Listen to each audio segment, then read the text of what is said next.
Bonsoir, chers tous. Je vous espère en pleine forme dans le meilleur des mondes.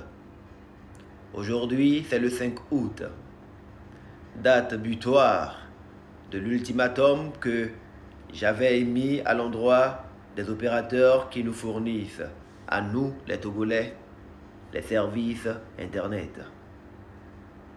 Est-ce qu'aujourd'hui, 5 août, la connexion est rétablie? Est-ce qu'Internet est redevenu fluide?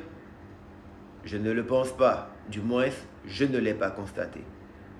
Cela veut dire que nous vivons dans une situation où ces opérateurs qui, pour la plupart, sont des étrangers, n'ont aucune considération pour nous et les différents ministères ou les différents services qui devaient s'occuper de réguler ce service, défendre les droits des citoyens, ne sont plus efficaces. Dans ce cas, que nous faudrait-il faire en tant que citoyens qui payons la connexion avec nos propres sous? Devrait-on demander de façon humble, nous coucher, nous ratatiner pour demander d'obtenir ce qui devrait être notre droit? Personnellement, je ne le pense pas. Ceci dit, minuit vont passer et nous aurons passé définitivement le cap de la journée du 5 août.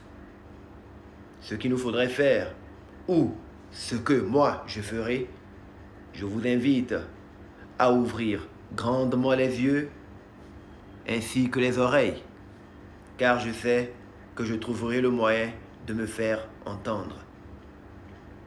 Quand les personnes qui sont censées réagir ou prendre leurs responsabilités pour garantir le droit des citoyens ne réagissent pas, c'est que quelque part, elles ont démissionné.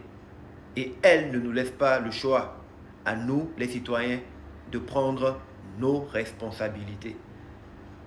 Encore une fois, je le précise, la souveraineté appartient au peuple togolais.